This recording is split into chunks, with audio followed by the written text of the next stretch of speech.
Mbuji-Mayi, terre des diamants, de courage et d'histoire, cité autrefois prospère, devenue le symbole des défis d'un pays immense. Les années ont laissé des traces, routes effacées, hôpitaux fragiles, écoles oubliées, mais dans le cœur de ses habitants, l'espoir n'a jamais disparu.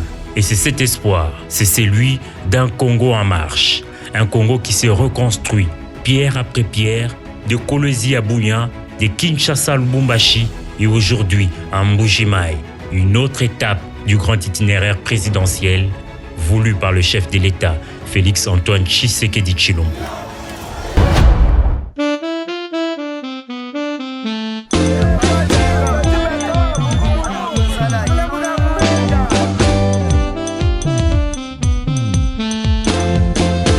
Depuis le début de son mandat, le président de la République a choisi d'être au contact du pays réel.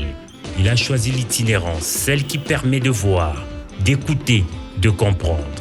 Il a choisi d'aller vers le peuple, là où tout commence, dans les provinces, dans les villages, dans les villes longtemps délaissées.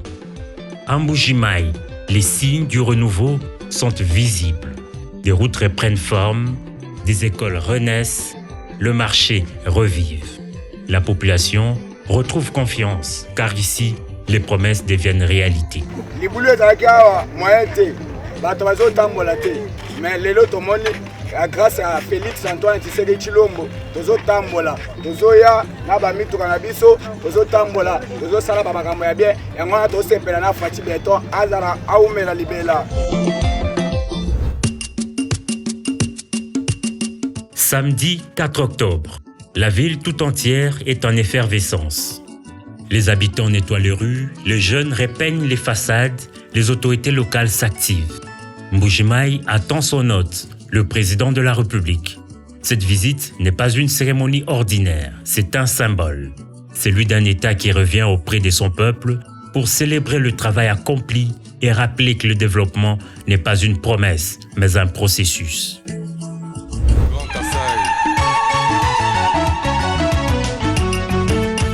Dimanche 5 octobre, Mbuji-Mayi s'éveille tôt.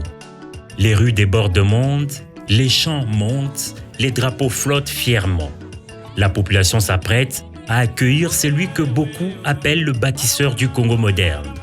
Des femmes dansent, des enfants agitent les couleurs nationales, des anciens sourient, fiers de voir leur ville redevenir un centre d'attention et de dignité. Pour eux, cette visite n'est pas seulement un honneur, c'est un signe que le Congo avance. Lundi 6 octobre, sous un ciel lumineux, un bâtiment majestueux s'élève, l'université de Mbuji-Mayi. Un projet lancé en 2021, aujourd'hui devenu réalité. Auditoire moderne, laboratoire équipé, bibliothèque numérique, logement étudiant, espace vert. L'université s'impose comme un modèle d'infrastructure académique pour tout le centre du pays. Les étudiants, fiers et émus, voient dans cette inauguration bien plus qu'un geste politique. C'est une promesse ténue, un symbole de confiance, une porte ouverte vers l'avenir. Nous n'avons plus besoin de partir ailleurs pour rêver, notre avenir commence ici. Cette phrase d'un jeune étudiant résume tout. Les étudiants de l'UM n'ont désormais aucun complexe face aux infrastructures de l'INIKIN ou de l'IPEN pour ne citer que celle-là. Nous venons de recevoir un don précieux, un héritage historique, une réponse concrète du gouvernement central à nos besoins de formation, des infrastructures modernes bâties pour nous. Ce geste du président de la République, chef de l'État Fachi Beton, n'est pas simplement une œuvre de béton, c'est un acte de confiance envers la jeunesse intellectuelle du Kasaï oriental.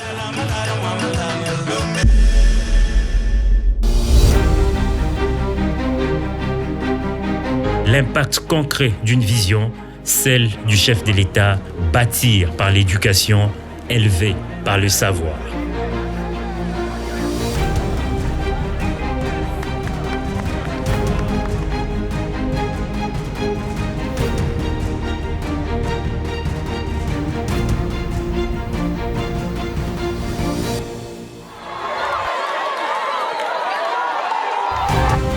De province en province, d'étape en étape, l'itinérance présidentielle poursuit son cours.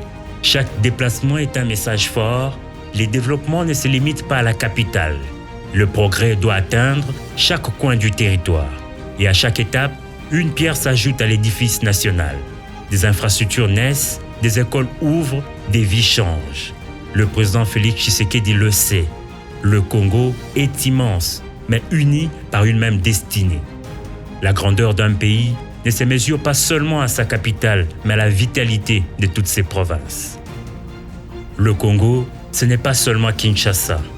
Le Congo, c'est aussi les provinces, les campagnes, le village, ces terres lointaines où bat le cœur de la nation. C'est là que réside la véritable force de notre pays. Le président de la République n'est pas seulement le président de la capitale. Il est le président d'un grand Congo, le président de tous, proche de tous, attentif à chacun. Être présent partout, c'est donner vie à la République. C'est montrer que chaque Congolais, où qu'il soit, compte dans la grande marche vers le progrès. Et à Mbuji-Mayi comme ailleurs, le travail continue. Le Congo avance et ensemble, nous bâtissons l'avenir.